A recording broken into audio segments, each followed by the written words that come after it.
perkembangan dari GDP-nya kita ya. Hmm. Dari kuartal kedua di tahun 2020 itu GDP-nya kita sampai sekarang itu terus mengalami perbaikan, walaupun memang Mhm. terlihat masih resesi gitu. Nah, memang untuk di kuartal pertama kita sudah memprediksi kalau GDP masih akan cenderung minus ya, karena Mhm. kalau kita lihat memang dari sisi konsumer atau konsumsi masyarakat itu juga masih belum mengalami perbaikan, sedangkan juga untuk stimulus-stimulus yang diberikan itu lebih kepada di kuartal kedua, sehingga memang di kuartal pertama eee, pengumuman GDP-nya kita tadi sudah ter-price in sehingga IHSG masih dapat mengalami penguatan. Oke, kalau dari segi, investor asing sendiri, apakah juga memperhatikan nih salah satunya faktor yang jadi pertimbangan juga ya, karena hari ini asing juga cukup banyak masuk ke kita net buy begitu atau seperti apa? Ya, untuk asing sendiri sebenarnya yang kita perhatikan adalah, perbandingan dari GDP di Amerika ya, karena Mhm.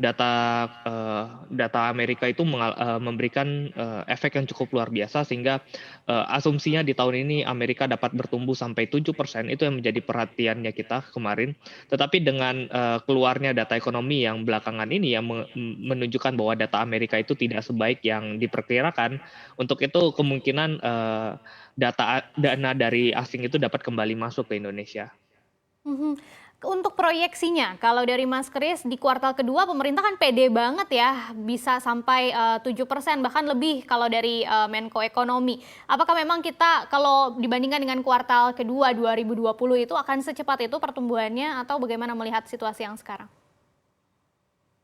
Ya, kalau kita lihat dari sisi, eee, ekonomi ya di kuartal kedua ini dari April hingga Juni itu kemungkinan besar, mungkin akan dapat mencapai, pertumbuhan mungkin 6 sampai 7% dikarenakan memang stimulus-stimulus dari pemerintah itu, diberikan di kuartal kedua ini serta kalau Mhm. kita lihat dari, ekonomi sendiri sudah mulai bergerak, mal-mal sudah mulai ramai, orang-orang sudah berani untuk, keluar dan vaksin juga kita cukup apresiasi bahwa, vaksinnya juga cukup baik gitu penyebarannya, Mhm. sehingga Mhm. ini yang mengakibatkan di kuartal kedua kemungkinan masih, akan memberikan, hasil yang cukup positif untuk GDP-nya kita.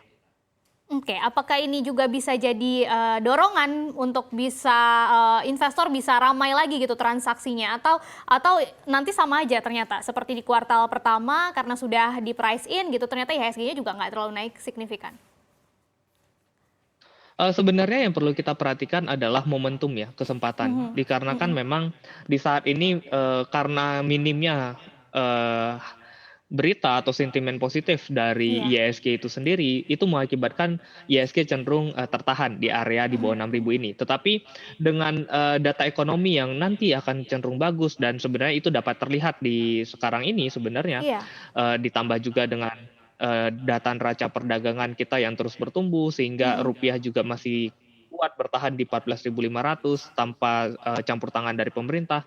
Ini juga mengakibatkan, bahwa sebenarnya nanti ketika ada salah satu sentimen positif di IHSG, ada Mhm. kemungkinan maka, saham-saham itu dapat kembali rally. Justru sekarang Oke. merupakan, kesempatan untuk kita mengumpulkan saham-saham yang punya, potensi untuk nanti Iya. rally kembali. Iya.